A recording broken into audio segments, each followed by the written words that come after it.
दोन लोकल एक दुसऱ्यापासनं विरुद्ध दिशेने ट्रॅव्हल करत होत्या.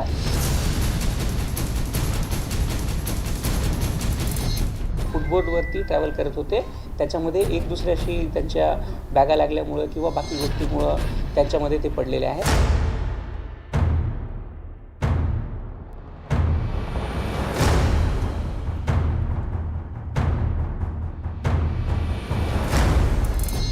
चार लोग साथ जगह पे तुरंत ताबड़तोड़ खत्म हो गए. दरवाजे पे लटकते हो तो टर्निंग है, इतना रश रहता है तो उसमें जरा सा भी धक्का किसी का लगता है तो आदमी गिरता है. यहाँ पे एवरी मंथ 4 से 5 अपघात होते. लटाकायचा कोणाला शौक नाहीये. तुम्ही वेळेत सुविधा द्या, वेळेत पब्लिक जाईल.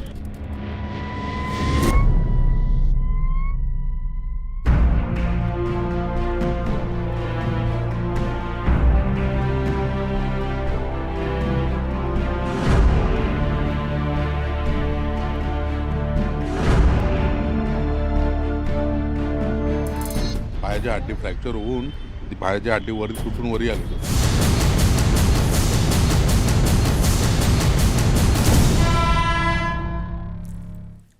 नमस्कार, मी ज्ञानदा कदम. आपण पाहताय आपला महाराष्ट्र.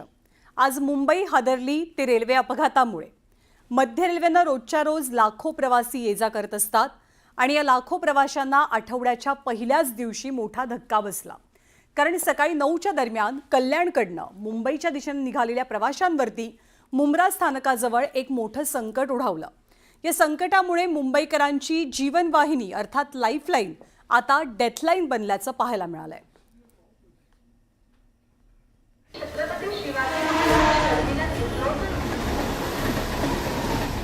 मध्य रेल्वेवरच्या लोकल्सना लाईफलाईन म्हणावं की डेथलाईन, हा सवाल आता उपस्थित होतोय.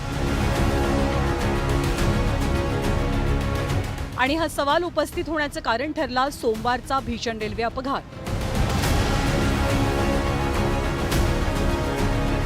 मुंब्रा स्थानकाजवळ 2 विरुद्ध दिशेने जात असलेल्या ट्रेनमधील लटकलेले प्रवासी एकमेकांवर घासले गेले आणि रेल्वे ट्रॅकवर पडले. रेल्वे ट्रॅकवरती पडलेल्या 13 प्रवाशांपैकी 4 प्रवाशांचा दुर्दैवी मृत्यू झालाय. ट्रेन से हम जा रहे थे कसारा टू थाने, तो कसा मुंब्रा और कलवा के बीच में यहाँ पे सामने से एक्सप्रेस आ रही थी मुंबई से और दोनों टकरा गई ट्रेन या क्या हुआ कुछ समझ में नहीं आया. बट जो भी था बहुत जोर से घसीट लिया हम लोग को. मुंब्रावरून ट्रेन जशी निघाली तशी समोरून कर्जत ट्रेन गेली ती फास्ट आणि इकडनं आमची फास्ट होती अपवाली ट्रेन. दोन्ही पण जाता जाता एक दुसऱ्याच्या एकदम क्लोजिंगला आले, टर्निंगला स्लो झाली नाही म्हणून. 2 ट्रेनच्या मध्ये तुम्ही घासला गेला. मग ते एक दुसऱ्याचे जे पॅसेंजर होते त्या साईडचे आणि या साईडचे पब्लिक एक दुसऱ्याला टच झाले, त्यामुळे दोन्ही अपोजिट साईडमध्ये असल्यामुळे ते पडले खाली. खरं तर हा अपघात मध्य रेल्वेवरची जीवघेणी गर्दी आणि त्या तुलनेत कमी असलेल्या गाड्या आणि रेल्वे प्रशासनाच्या नियोजन शून्य कारभाराचा परिणाम. पण मध्य रेल्वे प्रशासन मात्र आपला नियोजन शून्य कारभार आणि चुकांवरती पांघरूण घालत या अपघाताचं खापर प्रवाशांवरतीच फोडताना दिसतंय. पण प्रवाशांनी मात्र रेल्वेचा हा युक्तिवाद धुडकावून लावला आणि रेल्वेच्या निष्काळजीपणावर निशाणा साधला. या 2 लोकलमधले जे प्रवासी आहेत त्या प्रवाशांना एक दुसऱ्याला जे फुटबोर्डवरनं ट्रॅव्हल करत होते ते प्रवासी एक दुसऱ्यासोबत लागून त्याच्यामुळे पडलेले आहेत. आता त्याच्यामध्ये जो इंज्युअर्ड झालेला प्रवासी आहे ना, त्या प्रवाशानेच हे सांगितलेलं आहे की तो फुटबोर्डवरनं ट्रॅव्हल करत होता, तो ॲसच लटकून ट्रॅव्हल करत होता आणि त्याच्या मागे त्याची बॅग होती. त्या बॅगला अडकल्यामुळं ही झालंय असं त्याचं जो प्रवासी आहे त्यांनी आपल्याला जी स्टेटमेंट किंवा जी इन्फॉर्मेशन त्यांनी दिलेली आहे. लटकायला कोणाला शौक नाहीये. प्रशासनाने हे एक डॉक्युमेंट ठेवावं. लटकायला आम्हाला शौक नाही. जे तुम्ही बोलता की लटकायचा कोणाला शौक नाहीये. तुम्ही वेळेत सुविधा द्या, वेळेत पब्लिक जाईल. तुम्ही फक्त 10 ते 15 मिनिटं बोलता. 10 ते 15 मिनिटांमध्ये त्या व्यक्तीचं एक सुट्टी होते. 3 लेटमार्क एक सुट्टी असते. कोणाला माहिती आहे का? तुमचं नाही कापत. जे प्रायव्हेटमध्ये काम करतात, जे हातावरती काम करतात ना, त्यांचं कट होतं, तुमचं नाही कट होत. मध्य रेल्वेवरती प्रवास करताना जीव अक्षरशः मुठीत घेऊनच प्रवास करावा लागतो. सकाळी कल्याणहून मुंबईकडे जाताना आणि संध्याकाळी मुंबईतनं कल्याण ठाण्याकडे जाताना प्रवाशांची तोबा गर्दी होते. आधीच रेल्वेच्या फेऱ्या कमी, त्यात मध्य रेल्वेच्या ट्रॅकवरती एक्सप्रेस आणि मेल गाड्याही धावत असल्यानं बहुतांश वेळेला मध्य रेल्वेच्या लोकल सेवा विलंबानं असतात. त्यामुळे 5 ते 10 मिनिटं जरी लोकल लेट झाली तरी फलाटावरची गर्दी दुपटीनं वाढते आणि त्यामुळे ट्रेनमध्ये चढताना आणि उतरताना अक्षरशः ढकलाढकली होते. ऑफिस आणि कामाच्या ठिकाणी वेळेवर पोहोचण्यासाठी अनेकांना दरवाजावरती लटकूनच जीव मुठीत घेऊन प्रवास करणं भाग पडतं.